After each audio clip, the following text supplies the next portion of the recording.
कोल्हापूर महानगरपालिका सार्वत्रिक निवडणुकीच्या पार्श्वभूमीवर जिल्हाधिकारी अमोल येडगे आणि प्रशासक तथा मुख्य निवडणूक अधिकारी के मंजू लक्ष्मी यांनी शासकीय धान्य गोदाम येथील मतमोजणी केंद्राची पाहणी केली।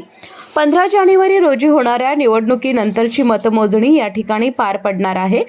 निवडणूक प्रक्रियेसाठी 14 भरारी पथके, 39 स्थिर पथके, 7 व्हिडिओ पडताळणी पथके कार्यरत आहेत। आजपासून नामनिर्देशन पत्र विक्री आणि अर्ज सादरीकरणास सुरुवात झाली आहे। शहरात एकूण 584 मतदान केंद्र निश्चित करण्यात आली आहेत। मतमोजणी शासकीय धान्य गोदाम आणि राजारामपुर येथील VT पाटील सभागृहात होणार आहेत। शहरातील एकूण मतदार संख्या 4,94,711 इतकी आहे। स्ट्रॉंग रूम, सुरक्षा, टेबल, मांडणी आणि मनुष्यबळ नियोजनाबाबत अधिकाऱ्यांना सूचनाही देण्यात आल्यात। मतमोजणी प्रक्रिया पारदर्शक आणि वेळेत पार पाडण्याचे निर्देश यावेळी देण्यात आले।